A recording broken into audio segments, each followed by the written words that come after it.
are ready to start our pitching competition. Just to recap, every team has 5 minutes to present their pitch, and we will be monitoring the time. And should they run over, we will end the pitch. So please stick to those 5 minutes. You will get an alert close to the end of those 5 minutes. Yes.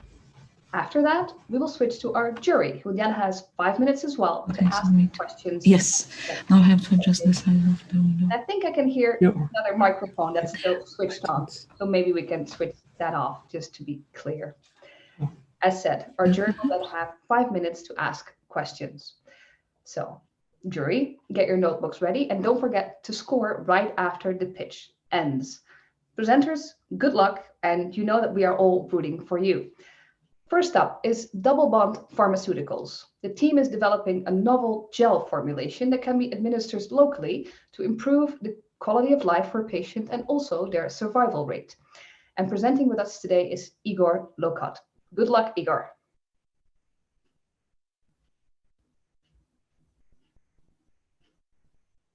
Are we ready to go and start the 5 minutes for Double Bond?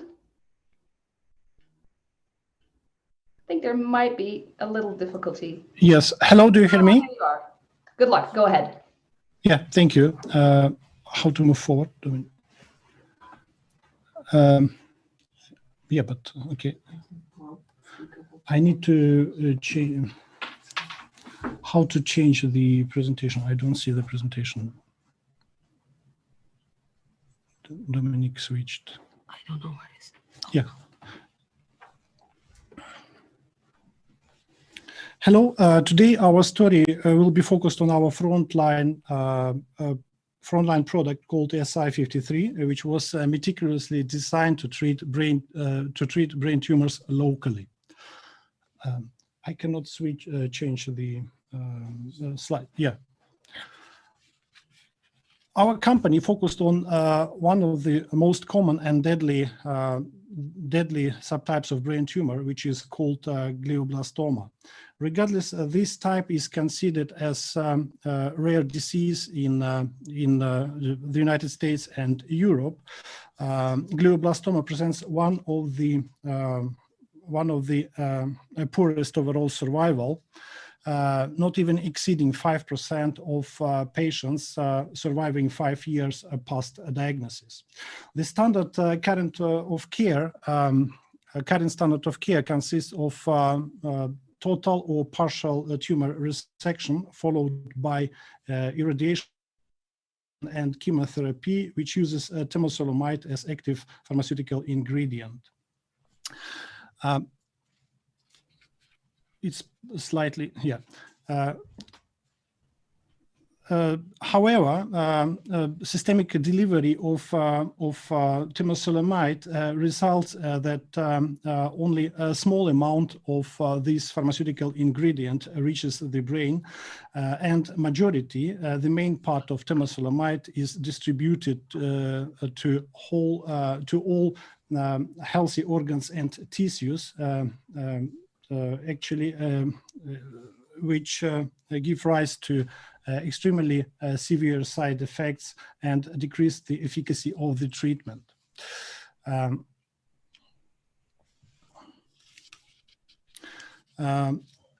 As we can see, there is a huge unmet need for development of new ways for treatment of brain tumors, and Double Bond Pharmaceutical developed SI53. It is a local therapy with temozolomide, which is designed to deliver active pharmaceutical ingredient in the moment of surgery in a place where it is really needed, providing high local concentration of active pharmaceutical ingredient and thus potentiating the success of the treatment.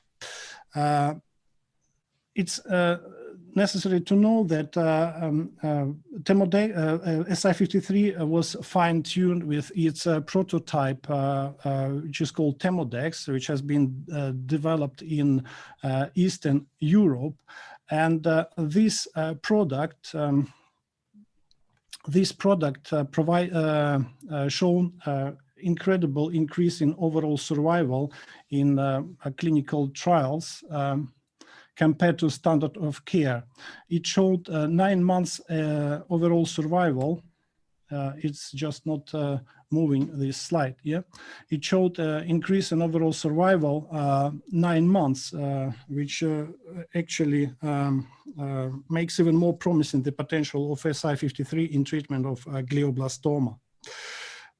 Besides glioblastoma, SI53 can potentially be used for other indications, for instance, for treatment of other subtypes of glioma, as well as for treatment of brain metastasis and brain tumor recurrences. Our development plan is based on international approach. It just a little bit delayed. Yeah, our development plan is based on an international approach. We do develop our activities together with contract research and manufacturing organization which are located in Europe.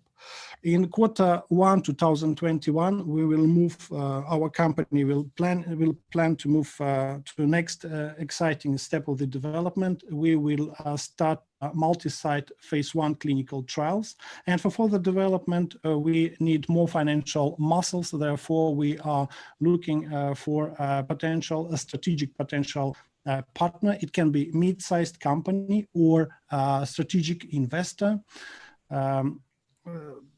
To establish a partnership where we can together run not only phase 1 but phase 2 clinical trial and later on apply for a marketing approval. It's necessary to note that with orphan drug indication, our product can be marketed already after phase 2 clinical trials. If we focus on glioblastoma market, we are expecting to reach at least 10% of glioblastoma treatment in adults, which can undoubtedly increase if we explore other niches such as pediatric, other glioma subtypes, as well as brain tumor recurrences and metastasis in brain. Once presented our goals and potential to grow, please let me give an overview of our company. We are located in Uppsala. It's a little bit delayed, unfortunately. Yeah, we are located in Uppsala. I have started this company in 2014, and we are listed since 2015. We work very closely with Swedish and European Medicinal Agency. We have received orphan drug designation in Europe since 2016. We have already received a patent on major markets such as the United States market, European market, Eurasia. Now we are waiting for additional patents for another important regions. Finally, the SI53 team is composed of very talented and efficient women with a strong medical and scientific background. Together with our colleagues, they joined this tough but enjoyable journey to provide better treatment for those who need it the most. Thank you for your attention, and I will be happy to answer your question. Unfortunately, it was a little bit delayed with this change of slides. Igor, thank you so much. Well done. Don't worry, we've added a few extra seconds just because you had a little trouble starting. Thank you. Thank you. No worries. The jury, who wants to start? Who has a question for Igor? I have a question, if you don't mind. Thanks, Igor. I just wanted to ask you something more regarding the intellectual property, if you don't mind. You said that you already have this patent in major markets. When was that filed?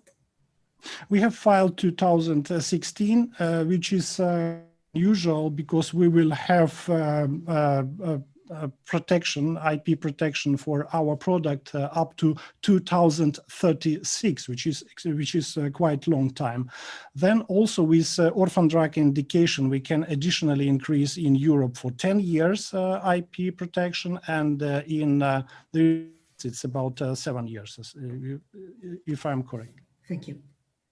Thank you.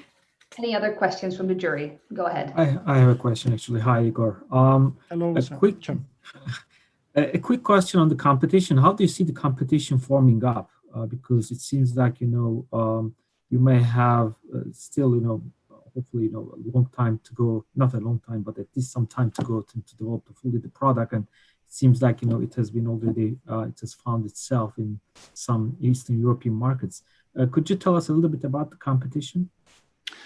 Yes, there is one product on the market for local treatment of glioblastoma. It is called Gliadel. It's also for local administration, but it is based on carmustine. It's an old-fashioned alkylating agent, and there are a lot of shortcuts in medical development of this product. Unfortunately, this product has not shown good results in clinical trials and post-market kind of follow-up studies. Then also there is some information that immunotherapy, unfortunately, is not efficient. The main problem with development of new treatments for brain tumor is blood-brain barrier. So all systemic treatments are not efficient. As I told, only small amount goes directly to the place where it should work. The rest of the compound of active pharmaceutical ingredient, they are going to healthy organs and tissues without providing some therapeutic efficacy. Okay, and I've heard Morten also has a question from the jury. I actually had two, but the first one was regarding competition as well, and you just answered that. The second one relates to your development strategy and your business model. Could you maybe expand a little bit on how you actually aim to bring this product to the market? We can run development of this product by ourselves together with a contract research organization. We work with one of the known European CRO in terms of for clinical development. But our strategy later on is actually to out-license our product in late clinical stage of development. We have established already a contact a communication channel with largest players on this market, and they are just waiting for initial clinical results in order to start more profound due diligence process with our company. Igor, thank you so much. And jury, thank you so much for your questions. That was already the end of 5 minutes. You'll notice how quickly that passes. Good luck on deciding, jury. You can score right now. Yes, and that was Double Bond Pharmaceuticals, our first startup pitch of today, who have developed a new way to treat brain tumors and can really expand the life expectancy by quite a large amount for people suffering from that. We're going to move on to our second pitch of the day. Gelmetix is ready to go. This startup designs a gel as well to help treat lower back pain and osteoarthritis. Their lead product is an injectable gel to help treat degenerative disc disease. And joining us today is Dr. Lindemann. Dr. Lindemann, go ahead. Good luck.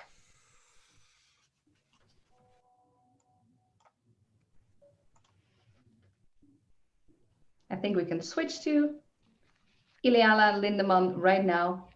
Should be ready to go. Let's see if we can make that work. Can you see me? Yes, there you are. Go ahead. Okay. Hello, everybody. It's Dr. Lindemann here. Let's jump right in. We don't have much time. So I actually can't see my presentation. I don't know if you guys can see it or. First slide. There we go. Okay. All right, back pain. It's unlikely that I can tell you anything new or surprising about the scope of this public health problem. I could tell you things like what % of us will get back pain at some point in our lives, or for how many that will be a chronic problem. I could tell you what portion of opioid prescriptions in the US are for people with back pain, or I could tell you how much it costs our societies to treat this, or perhaps more importantly, how much value is never created because of the associated distress and disability. But let's not spend our time here today talking about something we all know is a huge global public health problem. And instead, let me tell you who we are and what we're doing about it. So Gelmetix has a brilliant team of scientists, spine surgeons, and savvy business people that have taken products from bench to bedside before, have multiple exits under their belt, worth hundreds of millions. Professor Freeman, our product inventor and our co-founder, is an internationally recognized expert in the area of spinal degeneration. Our CEO, Dr. Philippe Jenny, is the former lead of Stryker Spine. We've got Dr. Andy Wayman on our board, who's the former CMO of Smith & Nephew. We are collaborating with the Mayo Clinic. So this is really a vetted team that's working on this problem. Now, the industry has spent the last 30 years developing better screws, better balls, better cages, and essentially working within a treatment paradigm that simply doesn't work.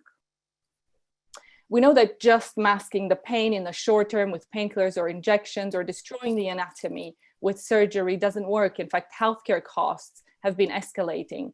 So at Gelmetix, we've turned that paradigm on its head to focus on the cause of chronic low back pain. So what do we know about the causes of chronic low back pain? Well, for one, we know that disc degeneration causes almost half of chronic low back pain cases.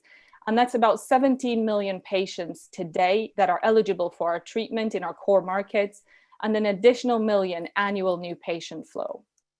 The other thing that we know is that the dehydration is the key triggering event in the cascade of degeneration. And that if you want to provide long-term pain relief, you need to not just rehydrate the disc, but you need to keep it hydrated. So our scientists, over decades of research, have developed a product that's now our lead product. It's a simple and elegant solution. This is an injectable hydrogel that's got a high and stable water content. It fills the tiniest of defects within the disc, and it cures within minutes to restore load-bearing ability within the disc. Now, because it restores the physiological environment in the disc, we've also found that it allows the cells in the nucleus, the core of the disc, to resume their normal function. And we do this without resorting to anything fancy or risky like growth factors or stem cells. We don't remove anything from the body. The patient doesn't need an overnight stay or a general anesthetic. Now, despite the fact that this is a simple and elegant solution, it was neither of those in trying to develop it. And I'm happy to talk to you about the challenges that we've overcome to get here. But it's important to know that we have extensive patent coverage and trade secrets in the core markets. Now, there's nothing like us on the market or in the pipeline. The pipeline is primarily focused on biologics, as are the big spine and pharma players. But I do want to point out Gelmetix. Gelmetix is the only product on the market, only in Europe, that's arguably in a similar product category as us. However, it's got several shortfalls. One of them is that it absorbs water from the disc instead of bringing water to the disc. It can fragment while absorbing that water and swelling inside the body, and those fragments can be extruded into the epidural space. Now, even though it has these shortcomings, the takeaway on Gelmetix is that when it first came on the market, clinicians jumped on it, proving that there is a market there and a burning unmet need for the right product. Now, we're actively pursuing market access and are about to start first in human trials in France under PI Jean-Charles Lefouec, and we've already done a pre-submission with the FDA.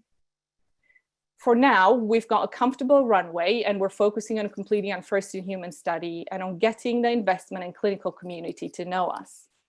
Next year, we'll be seeking 20 million to support our efficacy study and our CE and FDA approval. Now, we don't like to have all our eggs in one basket, and we've got two other products in our portfolio, one for small joint osteoarthritis and one for the knee.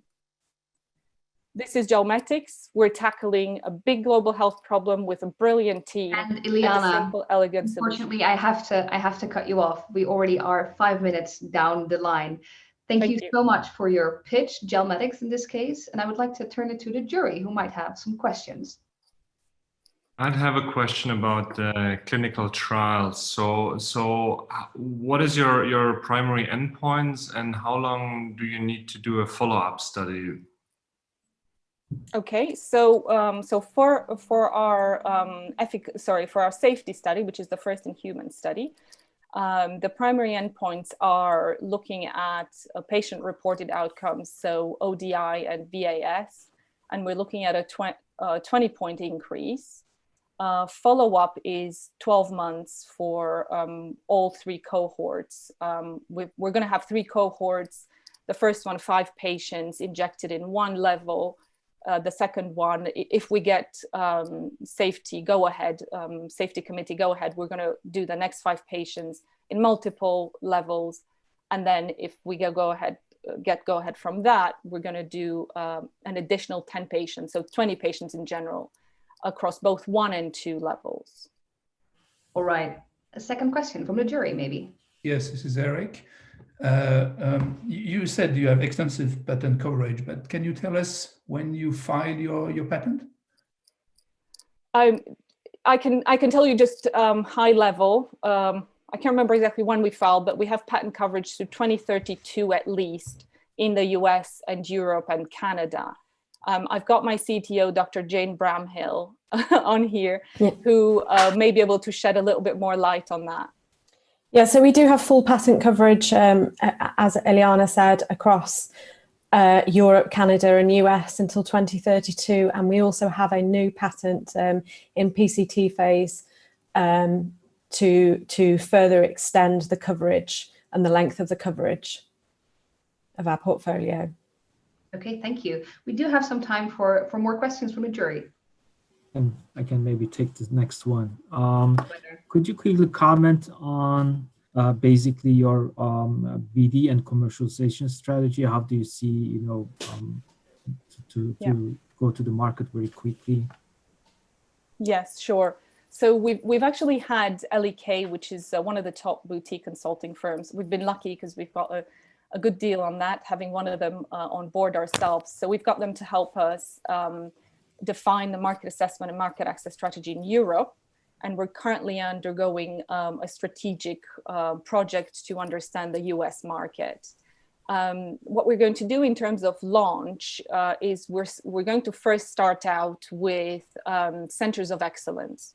So we've already identified key opinion leaders, and we want to start, once we launch this, we want to have centers of excellence where we start out launching this, because we want to be very deliberate as to how we launch. We don't want to go for full scale initially. We want to make sure we've got the right patients and the right clinicians. We're going to have centers where clinicians can be certified, and then part of that, then the following year, we're then going to do the rest of Europe and the US. And then the year after, we're going to go for fuller scale. Now, in terms of distribution and accessing the market, we're probably going to have a hybrid model with the core markets, direct sales force. Obviously, we're a startup, so we won't be able to get a full scale direct sales force. We're probably going to do direct sales force in core markets and go through distributor in non-core markets. One of the biggest challenges I envision, and we all envision, is really around reimbursement. And we've already engaged in the US, for example, one of the key reimbursement consultancies to help us think through how we can position both our next level trial, which is the multi-center trial, but also how we should price our product in order to get the traction in reimbursement, which is significant. It's a significant burden to overcome in the US. We have a few more seconds left, maybe for a quick last question. Quick question, please. Is this a single injection? Maybe I missed that. Is this a single injection? And where do you do your manufacturing? Oh, we do all the manufacturing in-house, don't we, in Manchester, Alderley Park?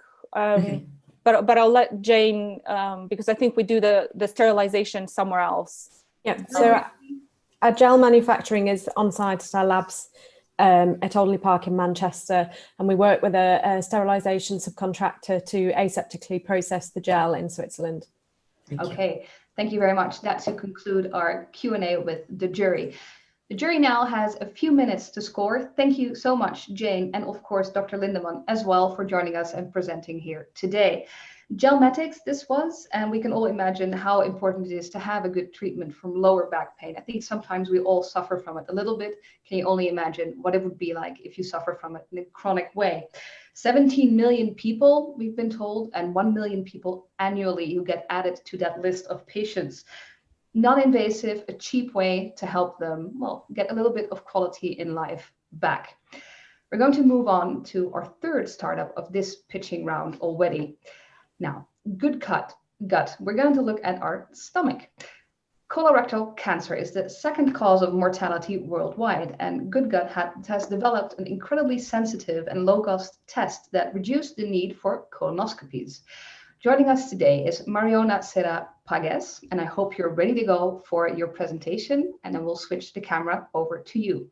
Mariona, go ahead, and good luck. Okay, so buenos dias from Barcelona. I would like to start with this number, 250 million. 250 million is all the people older than 50 years living in Europe, and is these people with no clinical sign the mid-risk population to suffer colorectal cancer, which is the second leading cancer in incidence and mortality over the world.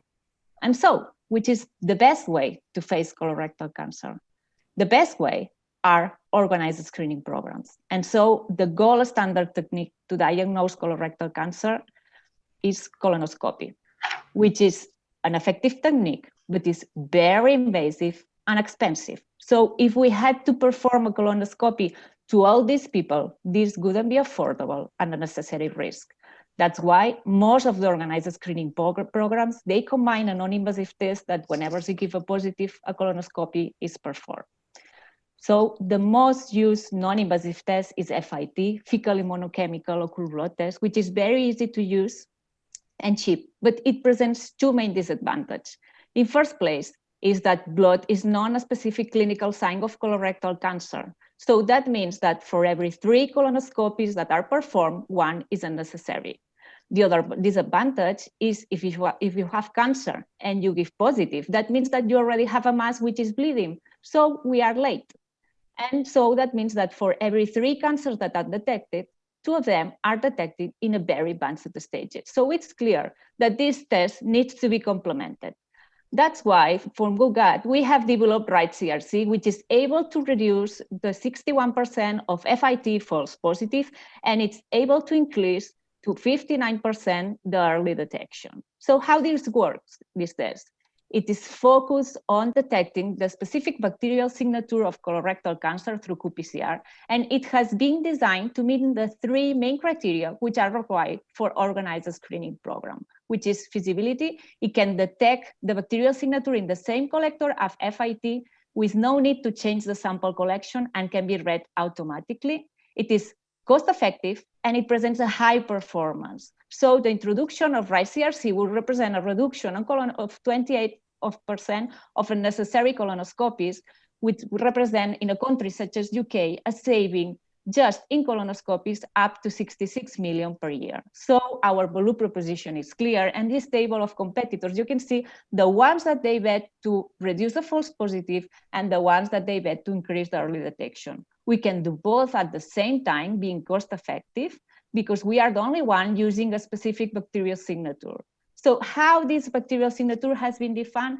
It has been first defined in intestinal biopsy through a first clinical study, and then it has been optimized in fecal samples with 2 clinical studies. It has been already validated in subjects of a screening population positive to FIT, and we are running the final clinical validation in the whole screening population in 2,800 individuals in Germany together with the EIT Data Center. With the result, we are about to launch the product first as a service in Spain, where we already count with a distribution agreement with the market leader. And with the metrics of this market test, we will do the prototype validation and register the test as the product and launch it on the market and look for a license agreement. Our market strategy is based on entering the countries where FIT is being used, as you can see in yellow, mainly Europe and Asia. And so, why we want to make it? Because we already have 3 products on the market. We come with the in vitro diagnostic manufacturing license and the quality certification. We have a strong protecting IP. We have a compromised and experienced team, and we have a know-how based in the 20 years of know-how, which is present in our founder team, as you can see here with Professor Garcia Gil and Xavier Daguet, who are key opinion leader of IBD and microbiology. We also come with a serial successful entrepreneur, Jaume, and myself, that when I come back from US and after finishing my PhD, I had no doubt to join this amazing team and take the leadership of the company. We also come with the International Advisory Board. I want to highlight Dr. Castells and Professor Brenner, who are members of the European Committee of Colorectal Cancer Screening Program. And so what we need 5 million after 3 financial rounds. These 5 million, together with you, will help us to launch this product on the market and save the life of these potential cancer patients. Thank you. Well done, Mariona, and well within time as well. My compliments. We're going to move over to the jury because I'm sure they have some questions. Sorry, Mariona, could you please comment on your IP? When was that filed, etc.? Yes, it was the first IP. It was filed in 2014. And then we ran the PCT. We are in national phases where we have, in some of the countries in Europe, we have accepted, and also in US, and we are filing in other countries in Asia. And we have just filed in 2018 another patent. Okay, thank you. Any more questions from the jury? Mariona, I have a question. Thank you for the nice presentation. You already mentioned at the beginning that running these national screening programs is a large financial burden on countries. Yes. Could you maybe comment on how your new diagnostic test will impact the economics overall? Sure. Yes, I mean, this is reducing, as I have mentioned, the 28% of unnecessary colonoscopy. So this will impact directly in the budget of the screening programs. As I show in UK, will represent 66 million. But I mean, we have to consider also the reducing of the treatments and reducing the number of cancers that are detected in advanced stages. So this is something that has to be considered also in the health economics of the screening programs, for sure. Okay, we have a question from Anta. She wasn't there this morning during the introduction, so welcome today, and go ahead with your question. Let's switch to Anta. Can you hear me? Yes, we can. Go ahead. Can you hear me now? Right, sorry. So just a quick question. I'm not sure I understood how it works, your product. So it's a bacterial signature that is detected through qPCR. So what we do is we take from the FIT the sample. So we test the FIT, and then with the rest of the buffer with the sample, we analyze the DNA of the bacterial signature. So then we apply an algorithm which is run by software, and then it gives a positive and a negative, and we have a quantification with the FIT. And then after this, a colonoscopy is performed or not. And so it is not changing the sample collection and can be read automatically. It can be assumed up to 500 samples per day, which is the average of the hospitals in charge of the screening that they are running this amount of samples. And then the only change is like running the test in the labs, and then you get the result. So it is bacterial FIT. DNA. Yes. So you use bacterial DNA for diagnosis. Okay, thank you. Any more questions from the jury? We still have some time. Yeah, perfect. Thanks a lot. I have a question about the. Did you talk already to any of the payers? Because usually, I mean, and the argument of cost saving is usually for the outside world a good one, but sometimes for the payers it isn't really a good one. So yes. How engaged are you with them, and what is the feedback? Yes, I mean, we are just about to start as a service in 2 hospitals here in Spain, Hospital Clínic, Hospital de Bellvitge, because since of the situation of COVID situation, now they have like a lot of colonoscopies of symptomatic patients that they are waiting to perform the colonoscopy, and they have to prioritize. So they have seen our test as an opportunity to save this time and also the unnecessary colonoscopy. So we are about to start to using our test to prioritization. So I think this is a clear example that our test is profitable for in these cases, even for the screening and also for this situation. Okay, we have time for one more question by the jury. Who wants to take the last question? Thank you. It's Eric here. I mean, oh, sorry. Go ahead. No, Eric, go ahead. Yeah. Do you see any competition coming on your way? Well, yes, we have quite competitions. As I show in my table of competitors, we have Madix and some in others in US, but they are more focused on increasing the early detection, not focus on the reducing the false positive.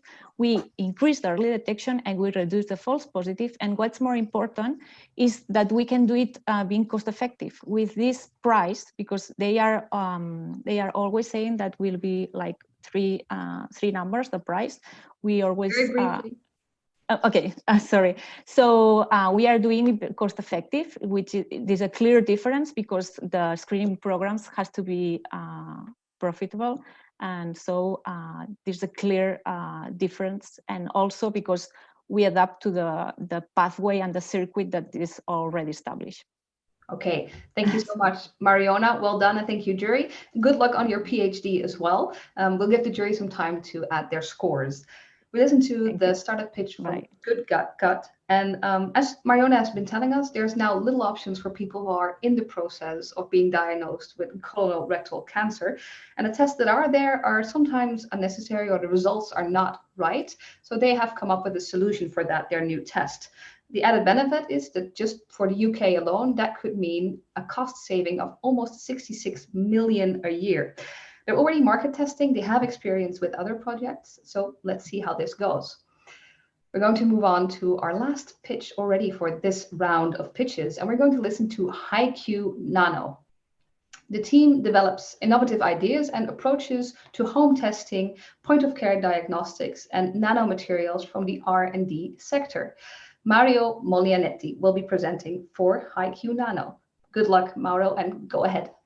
Hi, I'm Mauro Moglianetti, CEO of HIQ Nano. Can you hear me? Can you see the slides? Okay. Can you see? Okay, perfect. What if I were to tell you that there is an answer to living longer, increasing vitality, and recovering quicker after exercise that lies totally in the palm of your hand? Many of you may have heard that there are areas of the world where people live longer than anywhere else in the world, and these are called blue zones. And thanks to years of studies, science has unlocked their secret and found that it mainly lies in the right amount of crucial molecules inside the body called antioxidants. The right amount of antioxidants is fundamental because it increases longevity, improves your health, and helps to achieve better performance in sports and in your everyday life. But do you have the right amount of them? Are you in balance? Is one apple a day enough for you to increase longevity? Do you take supplements? More importantly, are the supplements you're taking every day the right dose for you? Are you doing more harm than good? Up to now, it is really difficult to test and to know. Currently, antioxidant tests are expensive and complex. They also require you to go to the lab, to waste a lot of time, and to have a painful blood collection. iBlue solves this problem. iBlue is the world's first, easy-to-use, portable kit that enables to measure the total amount of antioxidant in your body in only 5 minutes at home straight away. Doing the test is extremely simple. 1 drop of saliva, 2 non-toxic chemicals, shake, 5 minutes, and you get to know the level of your antioxidant. The change in color is particularly strong to make it so easy to detect by the naked eye. The test is based on platinum nanoparticles, a precious noble metal able to replace the fragile enzyme used in traditional tests. Depending on the results, we provide personalized guidance to to food intake and supplements. The technology behind iBlue is based on a strong know-how, with 1 patent granted in Europe, seeking protection in US, China, and Japan, and 1 patent pending. We also publish the science in a top analytical chemistry journal. We are strongly investing also on the development of the product with automation, smartphone reading, and digital product marketing. For the team, I have a PhD in chemistry from Oxford University and years of research in the bio-nano sector. My teammates are also highly experienced scientists. We secured the investment of one of the most important venture capitalist group in Italy. We have also on board the Qatar Sport Tech, an accelerator powered by the Qatar Investment Bank that will showcase us at the World Cup in 2022. We have also won several European projects, showing our strong expertise in the bio-nano sector. The competitive advantage for iBlue are a strong IP, a strong R&D pipeline, and an already on the market product. Our competitors are dedicated to a completely different technology, which can only be used with instruments in the lab. Up to now, we have sold more than 2,000 kits. We have taken pre-orders. We have received $400,000 in investment from VC. We have also won several awards and places on accelerator program. The market for iBlue is huge, almost $1 trillion, and growing fast.